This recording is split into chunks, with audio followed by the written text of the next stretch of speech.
Père, nous te remercions pour la parole ce soir. Je pense que c'est une parole très importante. C'est le moment de faire face aux problèmes dans nos vies et d'arrêter de fuir devant eux. Et nous savons que c'est là ta volonté. Tu ne veux pas que nous ayons peur de choses et que nous nous cachions d'elles.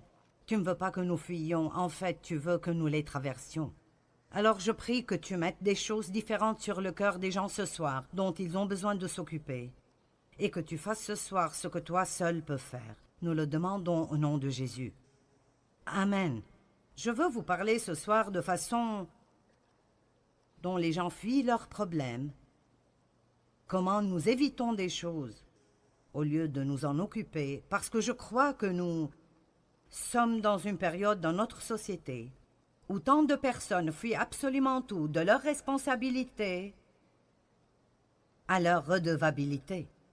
Les gens fuient le travail dur, ils fuient les choses difficiles. Ils essayent d'éviter les endroits difficiles, ils essayent d'éviter les gens difficiles, ils essayent d'éviter toutes sortes de peines. Ce n'est pas que quelqu'un aime la peine, mais il y a toujours un peu de peine dans le fait d'être libéré. Les gens fuient devant eux-mêmes. Beaucoup de personnes ne se connaissent même pas du tout. Ils fuient la vérité, ils fuient le passé, ils ont peur de l'avenir. Mais la Bible nous dit que Dieu veut que nous vivions courageusement, qu'il veut que nous soyons audacieux et forts en lui, et que nous ne fuyions de rien, mais que nous sachions qu'il est toujours avec nous. Et parce que Dieu est avec nous, nous pouvons faire face à tout ce à quoi nous devons faire face et traverser dans nos vies. Si vous croyez cela, dites Amen. Je crois que, au lieu de courir, nous devons apprendre à nous tenir fermes et à voir le salut du Seigneur. Il y a une chose intéressante à propos de la fuite, et je vais vous montrer dans la Bible pour vous le prouver, que quoi que vous fuyiez, Dieu vous ramènera éventuellement à cette chose ou cet endroit d'où vous avez fui, et vous devrez vous en occuper avant de vraiment vous améliorer. J'ai quelques personnes ici qui ont en fait été là parce que vous comprenez. Amen. Vous savez que mon père a abusé de moi sexuellement. Alors quand j'ai quitté la maison, j'ai pensé que c'était fini, puis j'ai réalisé que j'ai pris cela avec moi. Et que c'était dans mon âme, ça faisait mal. Je ne voulais pas y faire face. Donc effectivement, je fuyais parce que je ne voulais pas y faire face. Je ne voulais pas en parler, je ne voulais pas prier à ce propos, je voulais juste prétendre que ça n'existait pas. Est-ce que vous avez des choses dans votre vie, de votre passé ou même maintenant, et Dieu essaie de s'en occuper en vous, et vous avez juste développé toutes ces petites façons de juste prétendre qu'elles n'existent pas?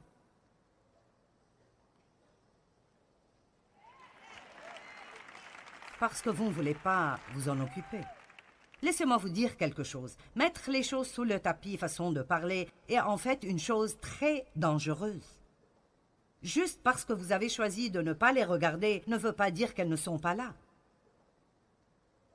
Et Dieu nous a oints pour nous occuper des choses et pas pour fuir. Eh bien, éventuellement, et je ne suggère pas que quiconque fasse ce que Dieu m'a fait faire, je suggère néanmoins que vous fassiez tout ce que Dieu vous demande de faire. Vous n'avez pas besoin de faire ce que Dieu m'a demandé de faire, mais vous devez faire ce que Dieu vous demande de faire, et il nous guide de façon différente. Donc, je priais un jour et j'ai senti que Dieu me disait « Le moment n'est pas encore arrivé, mais le moment viendra où tu devras aller et confronter ton Père à propos de ce qu'il t'a fait. » Si vous savez déjà ce qu'est l'abus sexuel parce que c'est arrivé avec vous ou parce que vous connaissez quelqu'un avec qui ceci est arrivé, tout cela opère basé sur ce secret horrible. Ne dis à personne, ne dis pas à ta mère, ne laisse personne savoir. L'agresseur vous dit que c'est une bonne chose, mais en même temps il vous dit de le cacher, ce qui n'a pas de sens du tout. Donc j'ai passé ma vie entière à cacher tout ce qu'il me faisait. J'avais peur de dire à quiconque.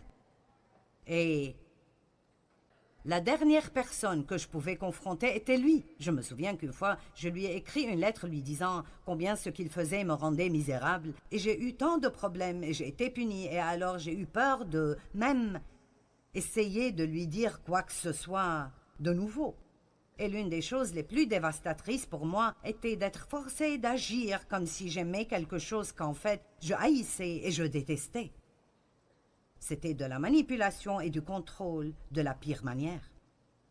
Alors quand Dieu m'a dit que j'allais devoir aller et le confronter, et lui parler ouvertement à propos de ce qu'il m'avait fait et comment ça m'avait affecté, le fait même de penser à cela m'effrayait énormément, et c'était la dernière chose que je voulais faire.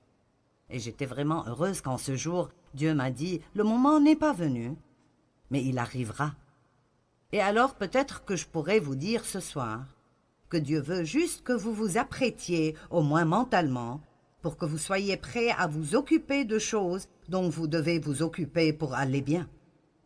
Vous voyez, le fait est que vous ne pouvez pas fuir des choses et vous cacher et vraiment aller bien. Que ce soit un péché dans votre vie dont vous devez vous occuper avec Dieu, que vous ayez besoin de faire des restitutions à quelqu'un que vous avez vraiment peiné et blessé, peut-être que quelqu'un dans votre vie vous a vraiment maltraité, et il vit dans ce monde de fantaisie où ça ne l'a même pas gêné. Et pour son bien, vous devez retourner et d'une façon aimante vous asseoir et le confronter et lui dire ce qu'il vous a fait et comment vous vous êtes senti. Parfois, vous ne pouvez pas avancer sans cela.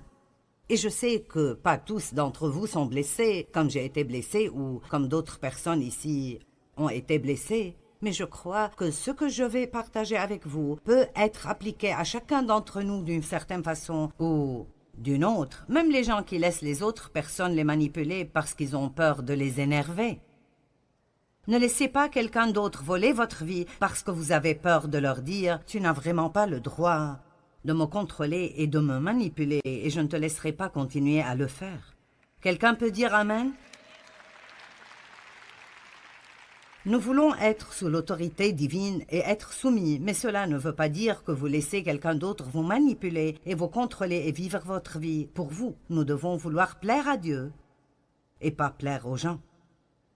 J'étais heureuse que Dieu ne m'a pas fait faire cela tout de suite parce que je n'étais pas prête.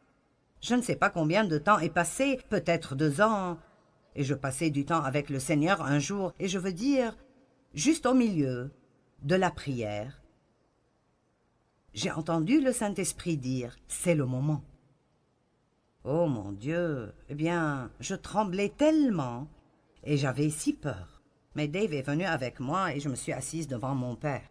Et ma mère était là et j'étais vraiment anxieuse à propos de ce qui allait arriver avec elle parce qu'elle avait déjà eu une dépression nerveuse, parce qu'elle ne s'était pas occupée de ses propres problèmes. Et je ne voulais pas la rendre malade de nouveau et je suis revenue à essayer de protéger une mère qui ne m'a jamais protégée. C'est plutôt intéressant, n'est-ce pas? Comment vous arrivez dans ces choses stupides? Me voici, en train d'essayer de la protéger, elle qui ne m'a jamais protégée. Et alors c'était une scène effrayante, mais je me souviens de l'avoir confrontée en disant « Nous devons parler de ce que tu m'as fait ». Et là, il s'est énervé et a commencé à hurler toutes sortes de choses. « Eh bien, tu voulais que je le fasse ?» J'ai dit « Ceci est ridicule, tu me contrôlais par la peur et je te haïssais et je haïssais chacune des choses que tu as faites avec moi. » Et donc, je lui ai juste dit « Ce que tu m'as fait m'a vraiment blessée et ça a vraiment causé beaucoup de problèmes dans ma vie. » Et j'avais juste besoin de te dire comment ça me fait me sentir. Mais je lui ai aussi dit qu'en raison de mon amour pour Dieu, j'étais prête à lui pardonner. Mais je voulais qu'il s'en occupe pour qu'il puisse aller mieux et ne pas juste enfuir et s'en cacher. Eh bien, vous savez, ça ne s'est pas terminé comme j'aurais aimé que ça se termine, mais j'ai obéi à Dieu. Et alors une porte de liberté s'est ouverte pour moi, qui n'aurait jamais été ouverte si j'avais continué à laisser la peur de l'homme me manipuler et me contrôler. Dieu n'est pas content de nous quand nous avons plus peur de l'homme que nous avons une crainte révérentielle pour Dieu. Je ne dis pas d'avoir peur de Dieu, mais quand Dieu dit que c'est le moment de nous occuper de cela, c'est le moment de nous occuper de cela et nos vies ne marcheront pas bien si nous ne le faisons pas. J'ai dit cela ce matin et je le dirai de nouveau pour beaucoup d'entre vous. Je viens avec une parole prophétique ce soir en vous disant, c'est le moment. C'est le moment de sortir ces choses de sous le tapis que vous avez entassées là-dessous. Vous ne voulez pas entasser ces choses. Vous devez vous occuper de ces choses parce que sinon elles s'occuperont de vous. Elles vous voleront votre joie et elles seront juste plus profondément enracinées à l'intérieur de vous.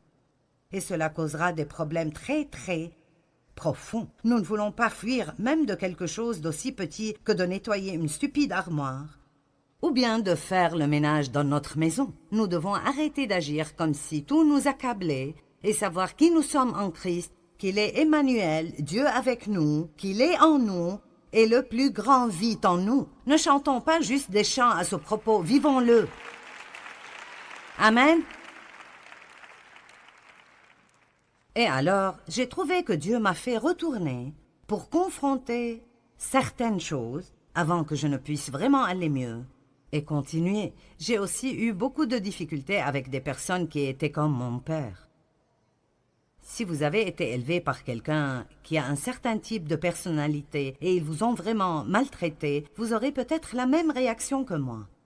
Eh bien, ma mère était vraiment faible et elle ne faisait pas face à mon père, même si elle savait ce qu'il faisait. Et alors j'ai grandi en haïssant la faiblesse. Je veux dire, je détestais la faiblesse. Je ne voulais entendre personne en train de grogner et de dire...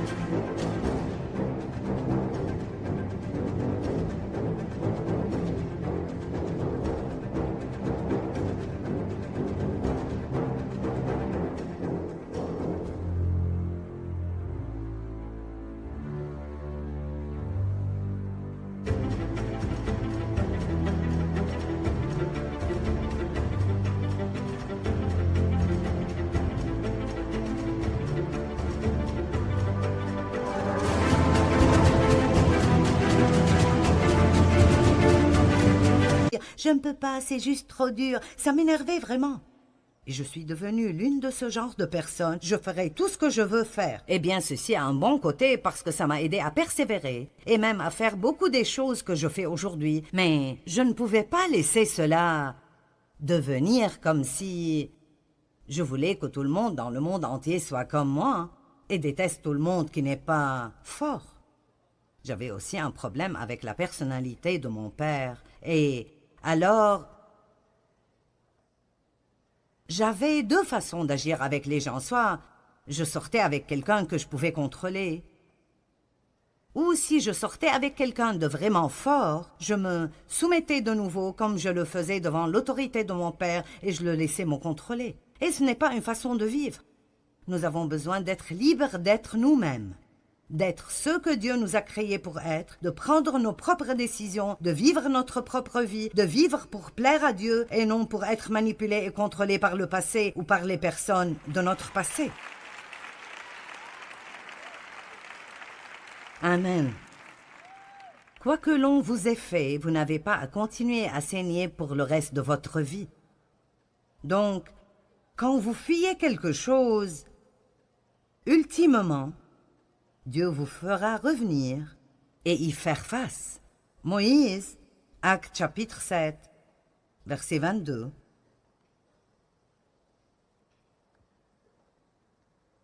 Moïse fut instruit dans toute la sagesse et la culture des Égyptiens, et il était fort et puissant en parole et en œuvre.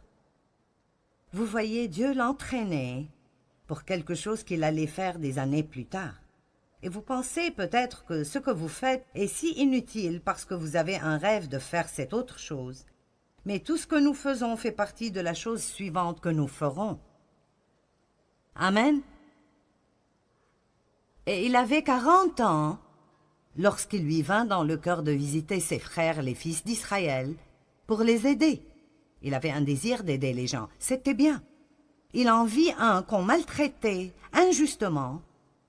Et prenant la défense de l'homme opprimé, il le vengea et frappa l'Égyptien et le tua. Il pensait, et j'aime ce verset, et je vous parlerai un peu plus à son propos demain. Il pensait que ses frères comprendraient que Dieu voulait se servir de lui pour les libérer. Il avait pris pour acquis qu'ils l'accepteraient, mais ils ne le comprirent pas.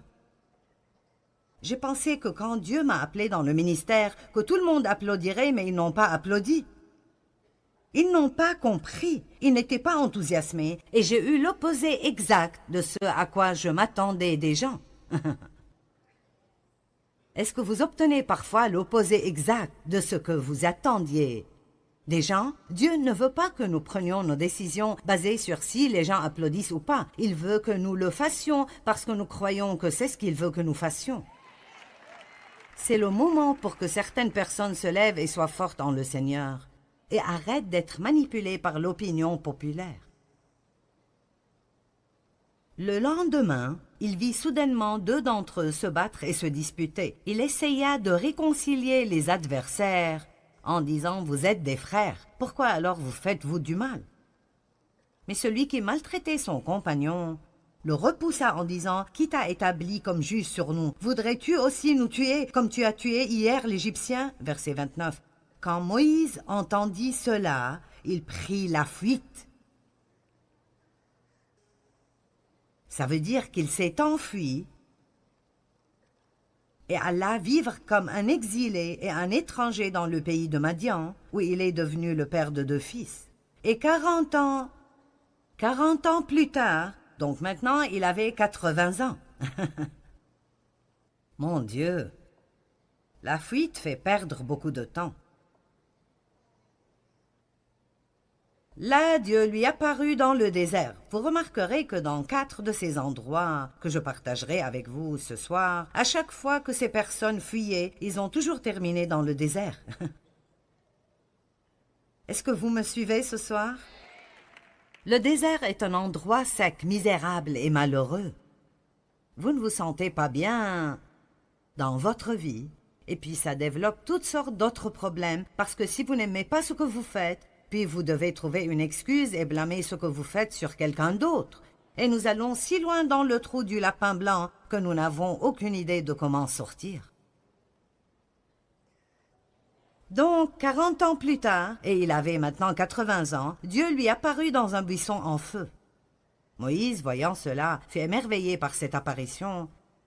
Et comme il s'approchait pour l'examiner, la voix du Seigneur se fit entendre en disant « Je suis le Dieu de tes pères, le Dieu d'Abraham, d'Isaac et de Jacob. » Et Moïse tremblait et était si terrifié qu'il n'osait même pas regarder. Puis le Seigneur lui dit « Ôte tes souliers de tes pieds, car le lieu sur lequel tu te tiens est une terre sainte. » Verset 34, « J'ai assurément vu la souffrance et l'oppression de mon peuple en Égypte. J'ai entendu ses gémissements et ses lamentations, et je suis descendu pour le délivrer. Regardez cela. Et maintenant viens, et je t'enverrai en Égypte. » Allez, quelqu'un doit crier. Comment pouvons-nous être libérés de quoi que ce soit si nous en fuyons? Comment pouvons-nous possiblement être libres de cela si tout ce que nous espérons est de ne pas avoir à nous en occuper? Si notre but est de ne jamais avoir à nous en occuper, je peux vous garantir que le diable s'assurera que vous le trouverez à chaque tournant. Et la façon d'arriver au point où vous n'avez pas peur des choses est de leur faire face. La seule façon de chasser la peur est de lui faire face quand vous la confrontez. Vous devez apprendre comment le faire même effrayé. Devant mon père, j'avais si peur, je tremblais, j'étais nerveuse. Mais je ne pouvais pas arriver de l'autre côté de cela si je ne m'en occupe pas. La seule façon dont vous pouvez être libre est de vous occuper des choses. La vérité vous rendra libre, mais la vérité doit être appliquée dans votre vie pour que vous soyez libre. Il s'est enfui de l'Égypte et Dieu l'a renvoyé en Égypte. Genèse chapitre 16, versets 8 et 9. Maintenant, je sais que certains pensent, comment est-ce que cela s'applique à moi? Eh bien, Dieu vous le montrera. Je pense que certaines personnes ont des choses enfouies si profondément en eux qu'elles sont sous tellement de couches, elles leur font toujours mal et leur causent de la peine. Mais ils ne réalisent même pas que c'est un problème. Genèse chapitre 16, versets 8 et 9. Maintenant, ceci est une situation où Dieu a promis un enfant à Abraham et Sarah ne devenait pas enceinte assez rapidement. Et plusieurs années sont passées et elle était déçue, alors elle a trouvé cette idée très charnelle et lumineuse qu'elle ferait de sa servante, Agar, la femme secondaire de son mari. Et vous penserez que n'importe quelle femme serait plus intelligente que cela, mais elle ne l'était pas. Et Agar est devenue enceinte, et puis elle a développé une attitude envers Sarah. Aujourd'hui, ce serait quelque chose comme « je suis enceinte et tu ne l'es pas ».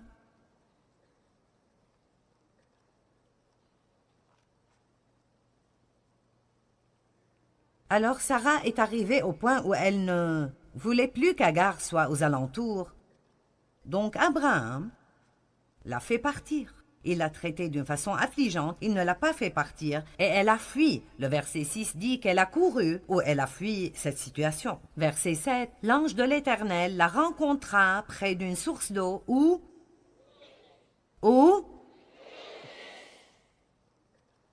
sur le chemin de Chour, il lui demanda, « Agar, servante de Sarai, d'où viens-tu et où vas-tu » Elle répondit, « Je m'enfuis de chez ma maîtresse. » Et regardez ce que Dieu lui a dit. Il n'a pas dit, « Je comprends, fuis vite. » Il est écrit, l'ange de l'Éternel lui dit, « Retourne. »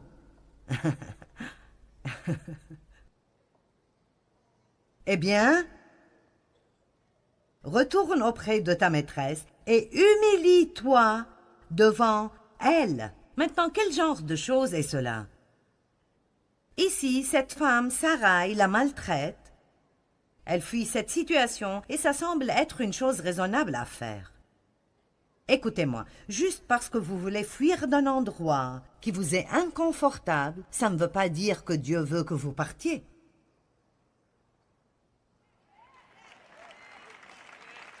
Maintenant, nous sommes connectés. Il y a un temps où nous devons partir d'endroit, mais ce n'est pas quand vous le voulez, c'est quand Dieu vous fait partir. Dieu a dit à Abraham de partir. Pars de là où tu es, éloigne-toi de ta famille et de tous tes proches et va à un endroit que je te montrerai. Ils étaient tous païens.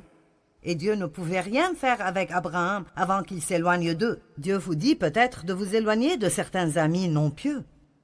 Il vous dit peut-être de quitter un travail où ils vous font faire des choses qui sont pécheresses. Mais il y a beaucoup d'autres moments quand nous laissons un endroit juste parce que nous ne sommes pas traités de la façon dont nous pensons que nous méritons d'être traités. Et peut-être qu'apprendre comment régler certaines de ces choses est exactement ce que Dieu veut et il nous a placés à l'endroit où il veut que nous soyons. Je travaillais dans un autre ministère pendant 5 ans et je ne sentais pas que j'étais traitée comme il faut. Et c'était dur, je veux dire au maximum, c'était dur. C'était l'une des choses les plus difficiles que j'ai faites dans ma vie entière, de ne pas juste me lever et d'après mon style de faire les choses, dire je ne continue plus.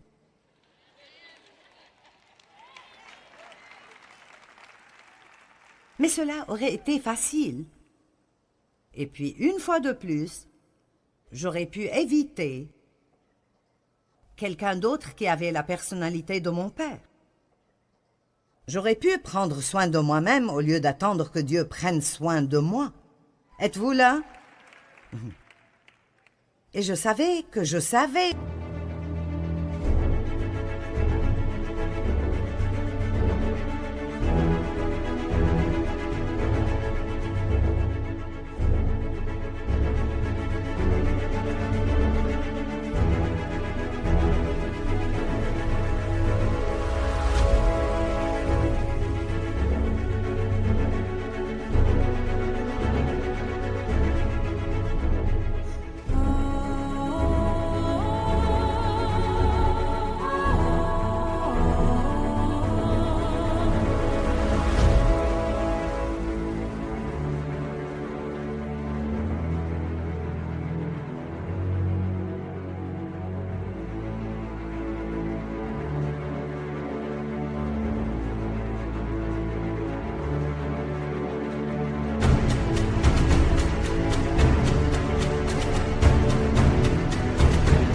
dans les profondeurs de mes entrailles que Dieu ne voulait pas encore que je parte.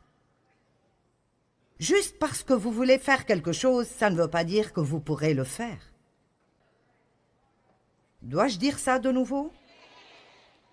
Juste parce que vous voulez faire quelque chose, ça ne veut pas dire que vous pourrez le faire.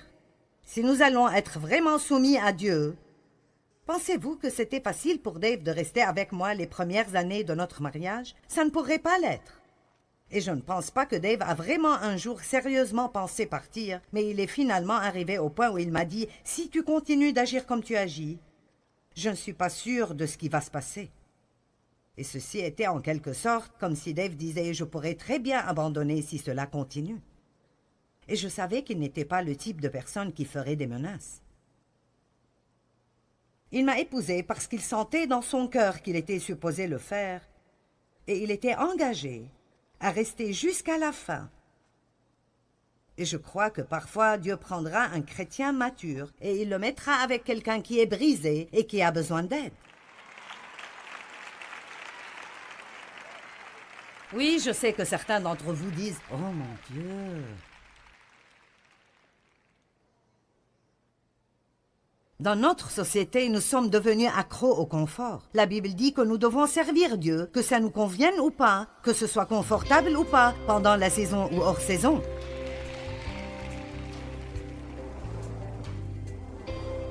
Souvent, nous avons tous une tendance de fuir des choses auxquelles nous devrions faire face.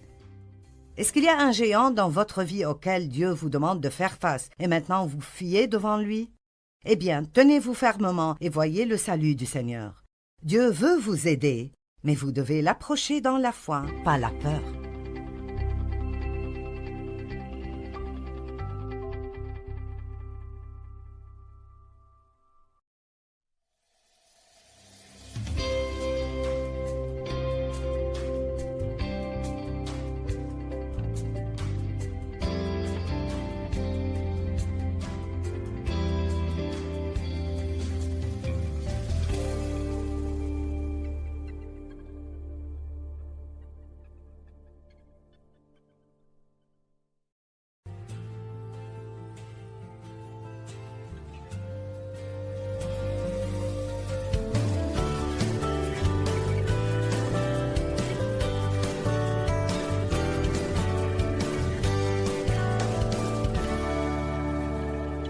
Nous devons être libres d'être nous-mêmes, d'être ceux que Dieu nous a créés pour être, de prendre nos propres décisions, de vivre notre propre vie, de vivre pour plaire à Dieu et de ne pas être manipulés par le passé ou les personnes de notre passé.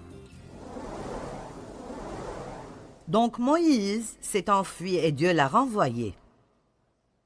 Agar s'est enfuie et Dieu lui a dit de retourner.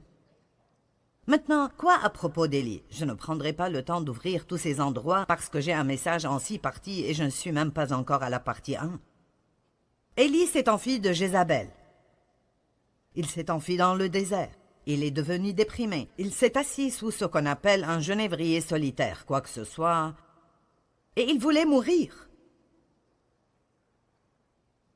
Un ange est venu et l'a servi et puis il a fini par aller et se tenir debout dans une grotte. Et éventuellement, il a entendu la voix du Seigneur, la voix douce et calme. Et c'est si merveilleux de le lire dans la Bible amplifiée. Dieu lui a dit « Que fais-tu ici ?» Si vous êtes dans une situation difficile et tout ce que vous faites est de vous asseoir, à vous apitoyer sur vous-même jour après jour, parce que vous n'êtes pas à l'endroit où vous voulez être, peut-être que Dieu vous dit ce soir « Qu'est-ce que vous faites ?» Où que Dieu vous ait mis, il vous donnera la grâce d'être là avec une bonne attitude.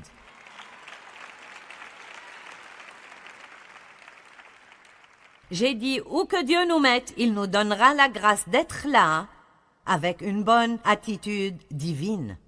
Vous ne savez pas quel genre de fruits vous avez avant qu'il ne soit pressé.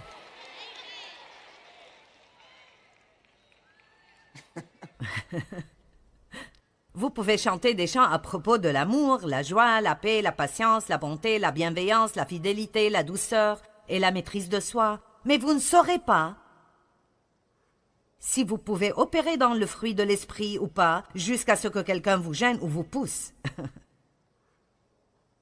Alors ne pensez pas que Dieu ne vous laissera pas entrer dans des endroits difficiles, parce qu'il ne vous laissera pas seulement y aller, il vous y mènera. Le Saint-Esprit a mené Jésus dans le désert pour qu'il soit tenté par le diable 40 jours et 40 nuits. Il n'a pas erré là-bas parce qu'il était perdu. Le Saint-Esprit l'a mené là-bas pour être testé et tenté. Il devait faire face au diable et faire savoir au diable qu'il n'allait pas fuir devant lui. Le petit David a dû faire face à Goliath avant de pouvoir un jour être roi. Quel que soit le genre d'onction qui est sur vos vies, ou ce que vous êtes appelés à faire, ou le type de bénédiction que Dieu a préparé pour vous, tant que vous fuyez des choses, vous ne porterez jamais la couronne.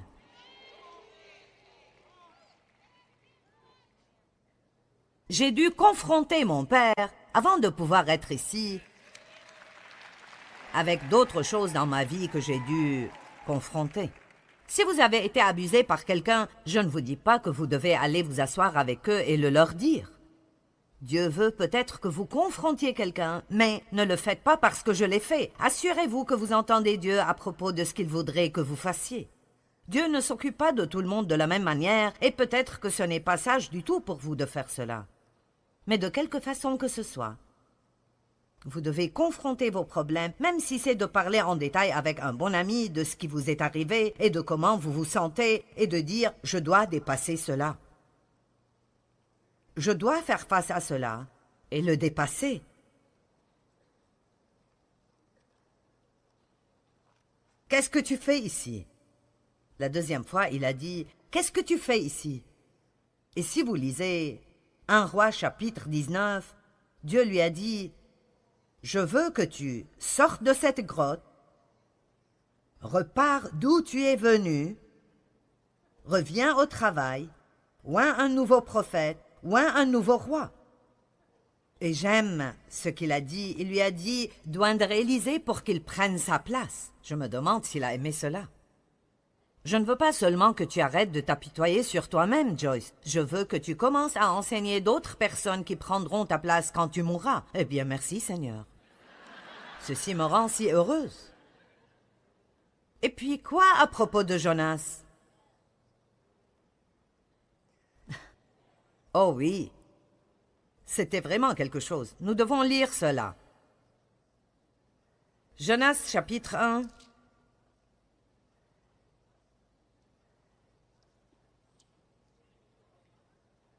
Verset 1. La parole de l'Éternel fut adressée à Jonas, fils d'Amithaï, en ces mots. « Lève-toi, va à Ninive, la grande ville, et crie contre elle, car sa méchanceté est montée jusqu'à moi. » Mais Jonas se leva. Pour s'enfuir, il a voulu s'échapper à Tarsis, loin de la face de l'Éternel en tant que prophète. Si vous regardez une carte, Tarsis est tout à fait la direction opposée de là où Dieu lui a dit d'aller. Je me demande combien de personnes courent tout à fait dans la direction opposée de la volonté de Dieu. En fait, je me sens ointe pour parler à mon audience à la télé maintenant pendant quelques minutes. Je sais que vous êtes là, je ne parle pas juste aux personnes dans cette salle.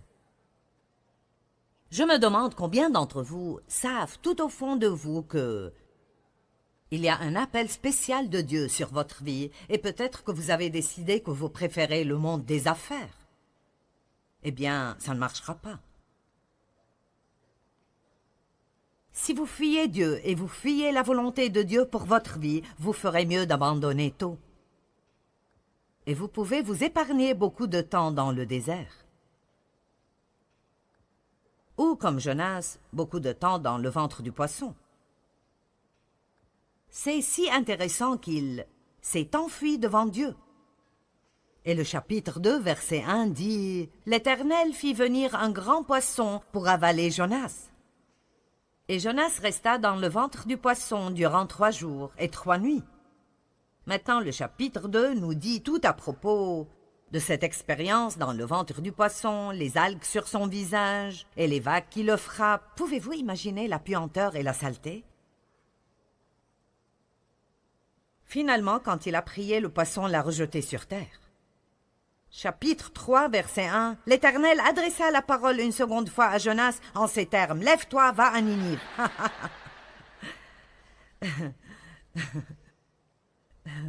Qu'importe combien de poissons ça prend.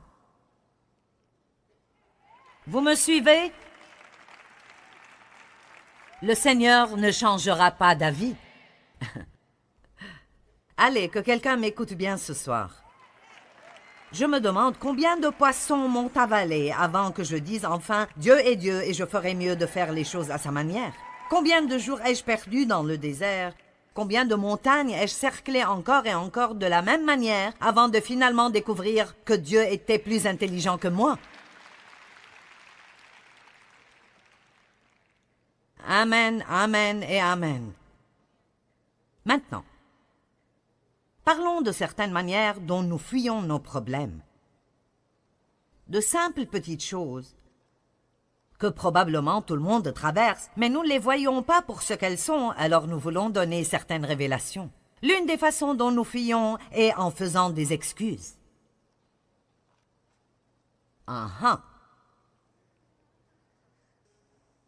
Luc 14, 18.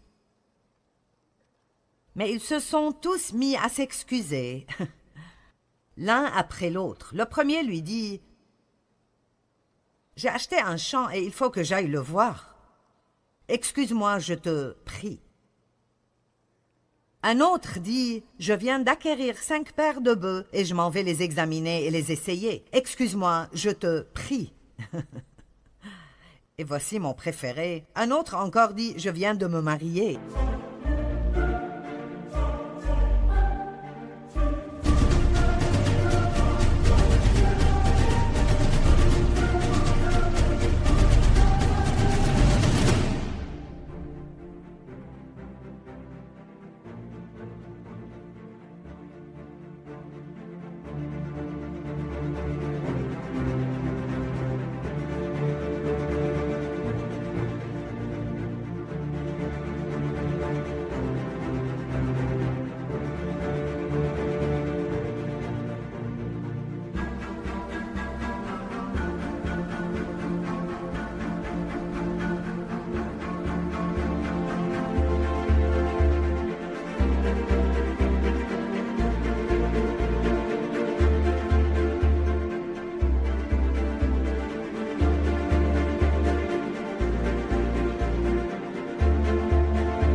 Il m'est donc impossible de venir. Excuse-moi, je t'en prie. Maintenant, écoutez, certains d'entre vous seront indifférents envers cela, mais beaucoup de personnes utilisent l'excuse qu'ils ne peuvent rien faire pour Dieu parce qu'ils ont une famille. Eh bien, je vais vous poser une question. Quand Jésus a appelé ses disciples et ils ont tout laissé et l'ont suivi, vous pensez qu'aucun d'entre eux n'avait une famille? Pierre avait une belle-mère, donc il devait avoir une épouse. Et il avait probablement des enfants. Qui donc a dit que vous ne pouvez rien faire pour Dieu si vous avez une famille? Vous ne devez pas ignorer votre famille juste pour faire une sorte de ministère, mais tout le monde a quelque chose que Dieu veut qu'il fasse. Tout le monde a quelque chose que Dieu veut qu'il fasse. Tout le monde a quelque chose que Dieu veut qu'il fasse. Tout le monde a quelque chose que Dieu veut qu'il fasse. Alors, quelle est votre excuse? Eh bien, je ne veux pas être impliqué à l'église. J'ai fait cela une fois et j'ai été blessé. Oh!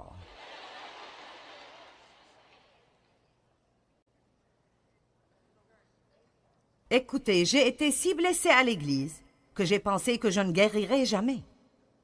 Ne pensez pas que vous n'allez jamais être blessé à l'église. Certaines des personnes les plus méchantes sont dans l'église.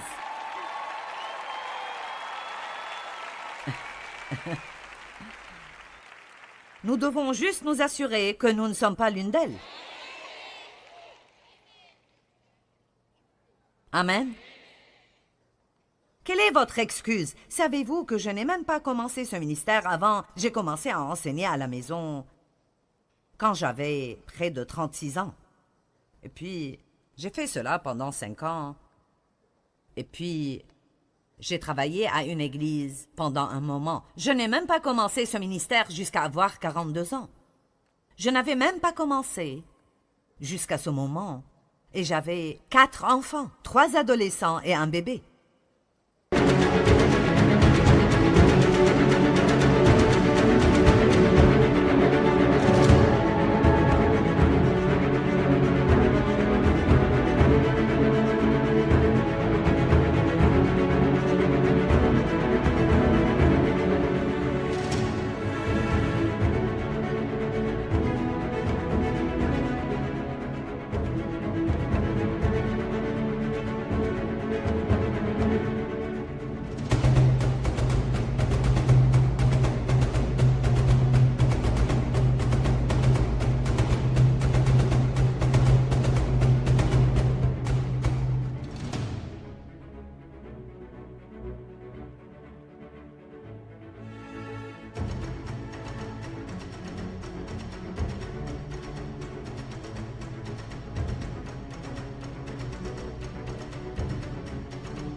Alors, s'il vous plaît, ne me dites pas que vous ne pouvez pas faire quoi que ce soit pour Dieu parce que vous avez un mari, ou vous avez des enfants, ou vous avez des responsabilités,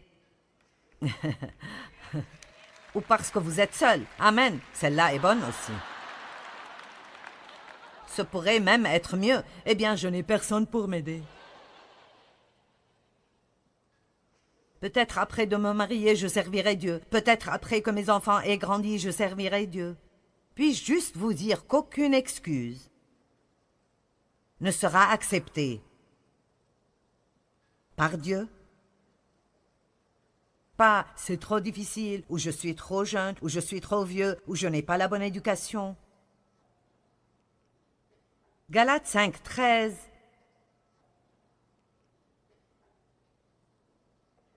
Car vous, mes frères, vous avez été appelés à la liberté. Que tout le monde dise « je suis libre ». Seulement ne faites pas de cette liberté un prétexte de vivre selon la chair et une excuse pour être égoïste. Je suis si fatiguée d'entendre les gens hurler à propos de leurs droits.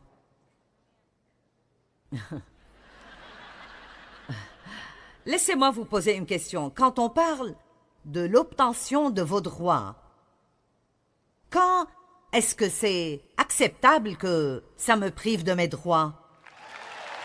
Amen. Je suis désolée, mais je ne comprends pas cela. À ce qu'il paraît, aujourd'hui, tout le monde a des droits, sauf les chrétiens.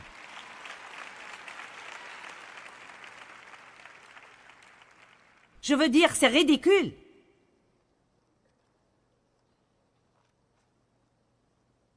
Je suis libre de faire ce que je veux faire. Eh bien, pas si ça fait du mal à quelqu'un d'autre. C'est ce que dit la Bible.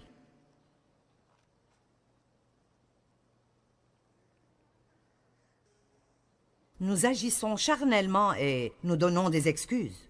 Nous donnons des excuses pour un manque de maturité spirituelle. Je suis fatiguée, je suis grincheuse parce que je ne me sens pas bien. Je suis grincheuse ce soir. Tout ça parce que j'ai eu une mauvaise journée au travail. D'accord, j'irai à la chose suivante. Les excuses sont des raisons fourrées avec des mensonges.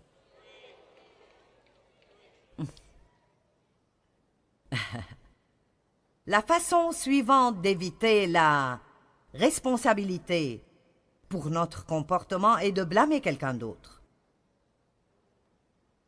C'est ta faute que je suis en retard. Si ce téléphone n'avait pas sonné, je ne serais pas en retard. Pourquoi ne pas éviter de répondre? Pourquoi ne pas se lever un peu plus tôt chaque jour, ce qui demandera d'aller au lit un peu plus tôt ou préparer des choses la nuit d'avant pour ne pas faire l'excuse chaque jour, jour après jour, d'être en retard où que vous alliez? Si vous avez le problème d'être en retard partout où que vous allez, alors c'est un problème. Et c'est un problème qui doit être réglé parce que ce n'est pas juste pour les autres personnes de toujours devoir vous attendre. Mais tant que vous faites des excuses pour cela, vous ne serez jamais libre de cela. j'espère que vous m'aimerez toujours quand je finis ce soir. Maintenant, vous savez, les gens aujourd'hui sont vraiment en train de fuir la responsabilité. Les parents aujourd'hui, à cause d'un manque de vouloir juste s'occuper des choses, laissent passer les choses. C'est juste trop stressant. Si un parent accepte les demandes d'un enfant pour trop de sucreries et l'enfant tombe malade, est-ce la faute des parents ou la faute de l'enfant? Mais aujourd'hui, comme le monde marche, si le petit Johnny mange trop de bonbons et tombe malade, maman poursuit la compagnie en justice. Parce qu'ils ont fait les bonbons que le petit Johnny trouve bons, et elle obtient $1 million. Les choses sont devenues si bizarres. Mais laissez-moi vous dire, en tant que croyants en Jésus-Christ et les gens qui représentent le Dieu de toute la terre, nous n'appartenons pas au monde, nous sommes dans le monde, mais pas du monde, et nous ne pouvons pas être comme lui. Et nous devons être responsables. Maintenant, laissez-moi vous dire quelques leçons tristes, mais dont nous pouvons, espérons-le, apprendre quelque chose. Et donc, ma mère savait que mon père abusait de moi. Parce que je le lui ai dit quand j'avais près de 9 ans. Et elle l'a confronté, mais il a menti, et j'ai fini par avoir des problèmes de sa part, et je me suis sentie seule. Et puis, quand j'ai eu 14 ans, elle est entrée dans la maison et l'a attrapé. Elle est sortie de la maison et est revenue 2 heures plus tard et n'a plus jamais dit quoi que ce soit d'autre. Maintenant, je ne comprends pas comment elle a pu faire cela, mais c'était la peur. Elle avait peur de lui. Elle avait peur de ne pas pouvoir s'occuper d'elle-même si elle le quitte. Et 35 ans après que tout cela soit arrivé, elle m'a finalement dit un jour « Je suis désolée pour ce que j'ai laissé ton père te faire. Je ne pouvais juste pas faire face au scandale. » Maintenant, je veux juste vous montrer ce que la fuite vous fait. D'accord? Si elle l'avait confronté et avait mis sa confiance en Dieu et avait dit « Je ne sais pas ce que je ferai »,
et je sortirai ma fille de cette situation. Dieu prendra soin de moi. Il m'aidera. Combien ma vie aurait-elle pu être différente? La vie de mon frère n'aurait pas été comme elle l'a été, et sa vie n'aurait pas été comme elle l'a été. Et je pense que c'est un message très important pour quelqu'un ce soir, quelqu'un dans cette salle ou quelqu'un qui regarde à la télé. Vous devez confronter les choses, mais à cause de la peur, strictement à cause de la peur. Elle s'est enfuie et s'est cachée, elle s'est enfuie et s'est cachée. Et la culpabilité a éventuellement rongé sa santé mentale jusqu'à ce qu'elle ait une dépression nerveuse complète et elle a dû faire des traitements pendant 2 ans. Elle n'était plus jamais la même après cela. Je veux dire, presque n'importe quel expert vous dira que plus de 80% de toutes les maladies commencent par le stress. Avant que je ne m'occupe de tout le désordre dans ma vie, j'avais des maux de tête, j'avais des migraines, mes hormones étaient détraquées, j'étais fatiguée tout le temps. Vous ne pouvez pas vous cacher des choses et fuir les choses parce qu'elles continueront de s'occuper de vous. Laissez-moi vous dire, tout endroit où Dieu vous mène, il est prêt à vous faire le traverser et à vous en sortir dans la victoire. Amen. C'est le moment. C'est le moment. C'est le moment d'arrêter de courir. Allez, donnons gloire à Dieu ce soir.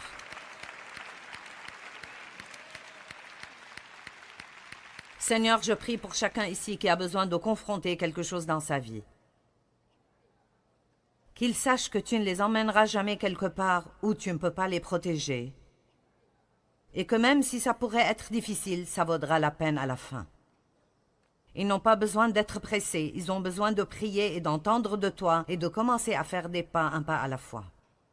Donc je prie pour un déversement spécial de ton esprit et une onction spéciale sur des personnes d'audace et de courage pour qu'ils ne fuient plus jamais devant rien dans leur vie.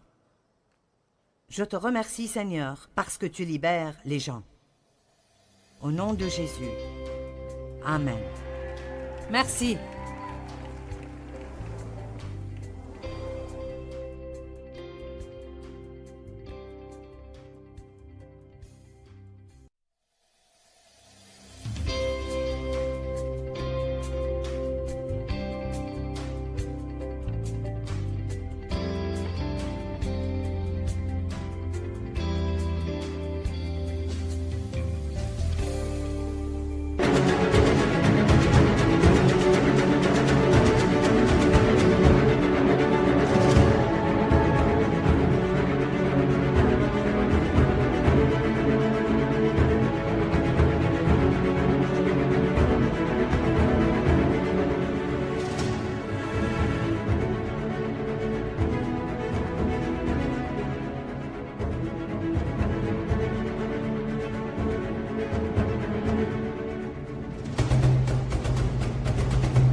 khắp phương trời vẫn nhớ tới quê hương. Người về đây thăm làng Trù quê mẹ và làng Sen quê cha, xúc động bồi hồi người rơi giọt lệ, thương mái nhà tranh thương đất mẹ nghèo.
Thank you.